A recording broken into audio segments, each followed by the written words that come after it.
present to you the Chief Justice of the Alabama Supreme Court, Chief Justice Roy Moore.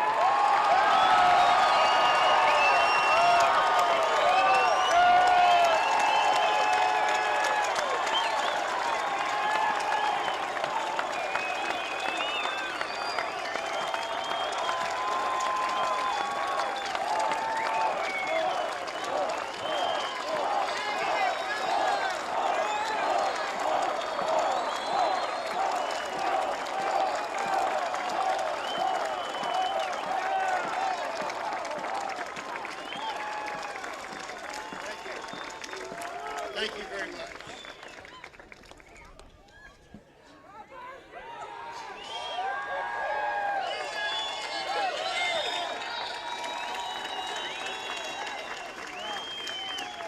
With so much security around, it looks better.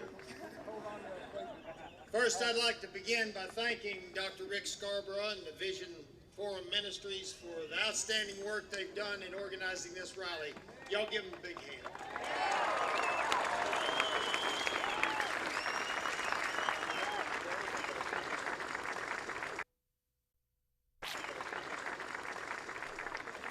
But even more importantly, they've been working to organize pastors across this nation to understand the real issues of our day and time, and they deserve the attention and recognition you can give them, and the support of all the people of this country.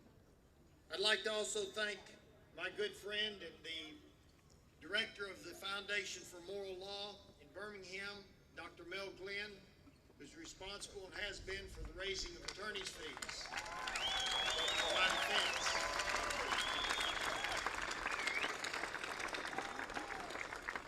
Dr. Mel Glenn has done an outstanding job, and I appreciate him very much. And it's very important because at this time we have a lot of attorney's fees. I want to thank the speakers and the singers and everyone who has participated in this, especially the men who have devoted their time and come from great distances, like Dr. Alan Keyes, my good friend, Dr. Lawrence White, Dr. Jerry Falwell, Howard Phillips, Sandy Rios.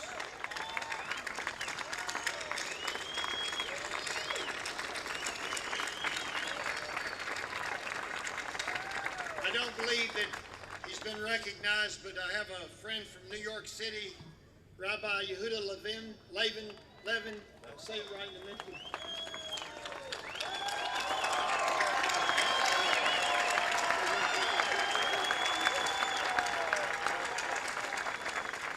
Rabbi Levin represents over 1,000 rabbis who support, and understandably so, the Ten Commandments of God. And my greatest appreciation belongs to you. People who have left their homes and their schools and their businesses to come down here to Montgomery, Alabama to stand up for their inalienable rights to acknowledge God. That is the issue. It's not about me. I will pass away, as every politician and every pastor will, but the laws of God will remain forever.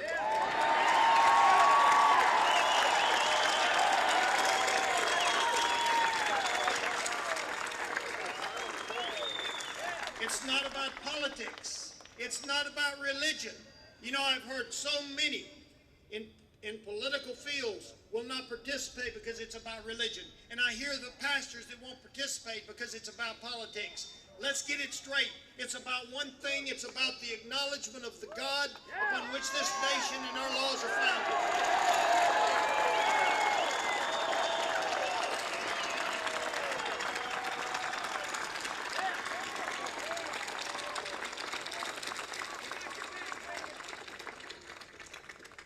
Those aren't my words.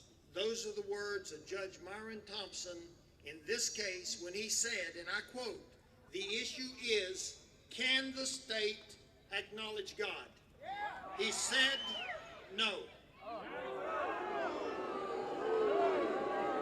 If this ruling is allowed to stand, it will reverberate from state to state, to state to the nation's capital, and the acknowledgement of God will be taken from us. If we sit quietly by while this inalienable right is taken, even the rocks and the trees and the stones that you see will cry out for judgment.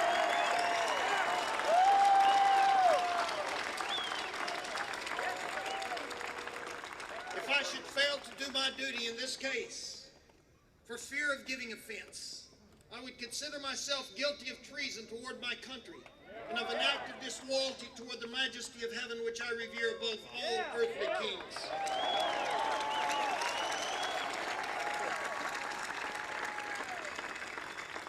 Years ago, I expressed my sentiments in a poem that I wrote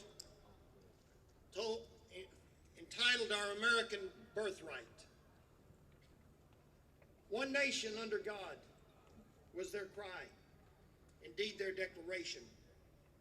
Upon the laws of nature and of nature's God, they built a mighty nation. But unlike mankind before them, who had walked this earth and sod, these men would never question the sovereignty of God. That all men were created was a truth self-evident. And to secure the rights that God gave us was the role of government. And should any form of government become destructive of this end, it was their right, indeed their duty, a new one to begin. So with a firm reliance on divine providence for protection, they pledged their sacred honor and they sought his wise direction.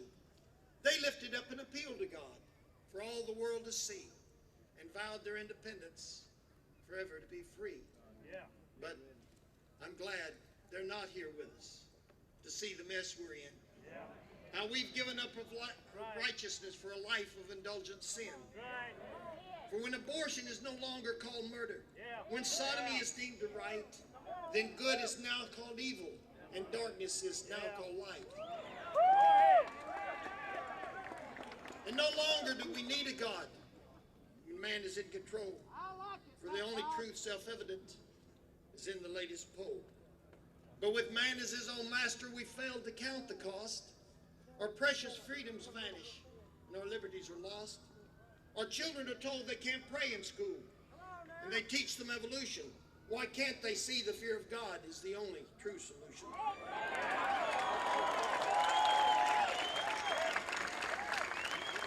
Our schools have become the battleground, while all across the land, Christians just shrug their shoulders, afraid to take a stand. And from the grave, you can hear their voices cry, the victory's already been won.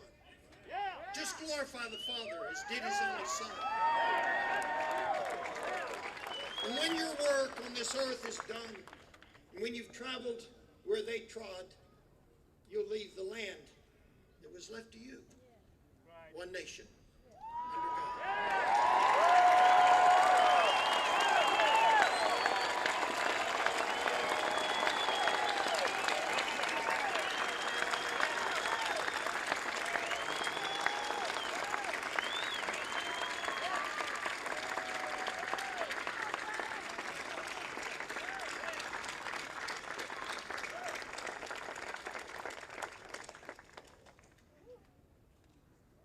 In the words of Lincoln, we have been the recipient of the choicest bounties of heaven. We have been preserved these many years in peace and prosperity. We have grown in numbers, wealth, and power as no other nation has ever grown, but we have forgotten God. We have forgotten the gracious hand which preserved us in peace and multiplied, enriched, and strengthened us. And we have vainly imagined in the deceitfulness of our own hearts that all of these blessings were produced by some superior wisdom and virtue of our own. Intoxicated with unbroken success, we have become too self-sufficient to feel the necessity for redeeming and preserving grace, too proud to pray to the God who made us. You know, men of valor and women of valor have died through the centuries preserving this inalienable right. We are fighting all over this globe to preserve liberty for others. But many people don't understand that we're fighting a battle here, and every one of you, no matter how young, no matter how old, male, female, are engaged in this battle. You're a soldier if you don't know it. But most people don't know what that battle's about. It's a spiritual warfare. You You see, today we face another war, fought not upon some distant shore, nor against a foe that you can see, but one as ruthless as can be. He'll take your life and your children too. He'll say there's nothing you can do. He'll make you think that wrong is right. 'Tis but a sign to stand and fight. For when we face the wrath of hell, against those gates we shall prevail. In homes and schools across our land, it's time for Christians to take a stand.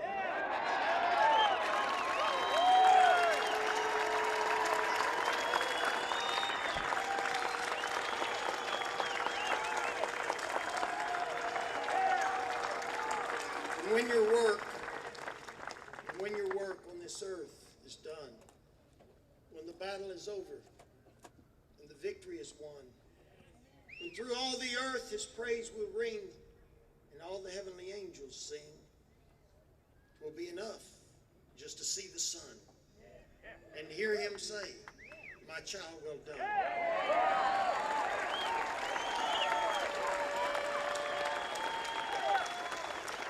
You've kept my faith strong and true.